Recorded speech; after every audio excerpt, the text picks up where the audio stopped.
नमस्कार, अब दुनिया की फटाफट बुलेटिन में आप सभी का स्वागत है और नजर डालेंगे आज की खास खबर पर।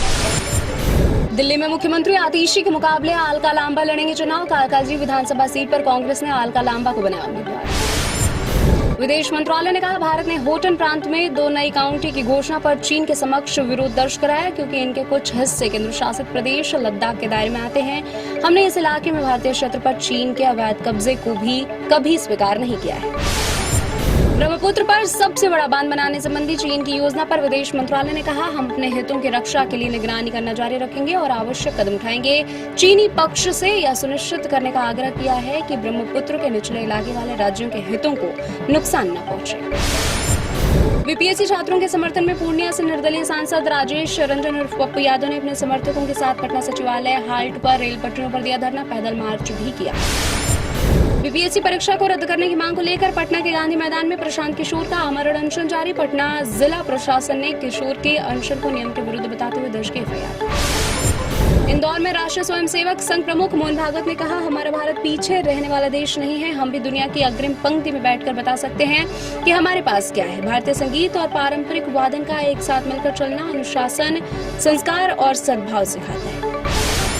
मध्य प्रदेश के धार जिले के पतमपुर में शुक्रवार को दुकानें और बाजार बंद रहे। 337 टन यूनियन कार्बाइड के अपशिष्ट के नियोजित निपटान के खिलाफ नगर बंद, चक्का जाम का प्रयास कर रहे लोगों पर पुलिस ने किया हल्का लाठीचार्ज, 2 लोगों ने खुद को लगाई आग।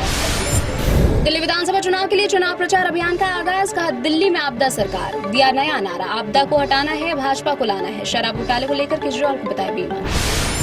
दिल्ली के मुख्यमंत्री अरविंद केजरीवाल का पीएम मोदी पर पलटवार। कहा, जो काम करता है वह गाली नहीं देता। केंद्र सरकार ने पिछले 10 सालों में दिल्ली के लिए कुछ नहीं किया।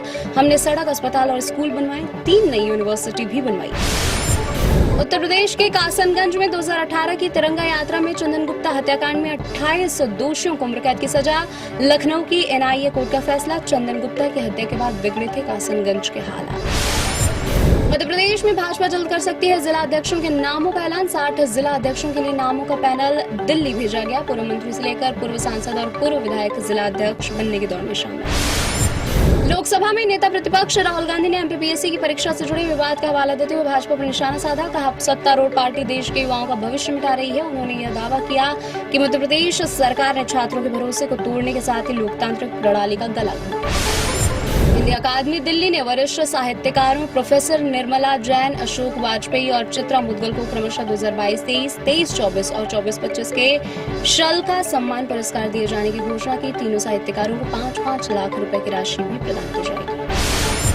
ओडिशा के नायागढ़ जिले के जंगल में एक दुर्लभ काला तेंदुआ और उसका एक शावक देखा गया। एक अधिकारी ने बताया, जंगल में लगाए गए कैमरा ट्रैप की मदद से तेंदुए की तस्वीरें कैद की गई। ये काला तेंदुआ पारिस्थितिकी तंत्र के लिए बहुत ही महत्वपूर्ण है।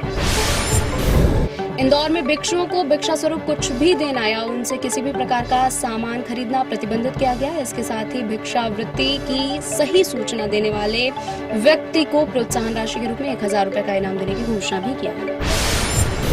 ईडी ने तमिलनाडु सरकार में मंत्री और द्रमुक के महासचिव दुरई मुरुगन के खिलाफ जांच के तहत शुक्रवार को तमिलनाडु में के वेल्लोर में करीब 4 जगहों पर छापेमारी की। आधिकारिक सूत्रों ने जानकारी दी। नवी मुंबई के सानपाड़ा इलाके में 2 हमलावरों द्वारा की गई गोलीबारी में एक व्यक्ति गंभीर रूप से घायल हो गया। पुलिस ने बताया, हमले के समय पीड़ित कचरा संग्रहण एजेंसी ठेकेदार राजराज थोके सड़क किनारे खड़ी अपनी कार में चाय पी रहे थे। कमजोर वैश्विक संकेतों और रुपयों में गिरावट जारी रहने के बीच शेयर बाजार में गिरावट। सेंसेक्स सकारात्मक शुरुआत के बावजूद 721 अंक गिरकर 79,230 अंक पर हुआ बंद। निफ्टी भी 184 अंक गिरकर 24,005 अंक पर हुआ बंद। मैडॉक फिल्म्स ने किया 8 फिल्मों के रिलीज डेट का ऐलान। 2025 में रिलीज होगी थामा और शक्तिशालिनी, 2026 में भेड़िया 2 और चामुंडा देगी दस्तक, स्त्री 3 और महामुंजिया होगी 2027 में रिलीज। पहला महायुद्ध और दूसरा महायुद्ध होगा 2028 में रिलीज। जुन्नैद खान और खुशी कपूर की फिल्म लवयापा का टाइटल ट्रैक रिलीज। दोनों की यह पहली थिएटर रिलीज फिल्म है। लवयापा 7 फरवरी 2025 को रिलीज होगी। ये थी आज की फटाफट बुलेटिन। ऐसे ताज़ा अपडेट्स के लिए बने रहे हमारे साथ, यानी कि विजिट करें अब दुनिया पर।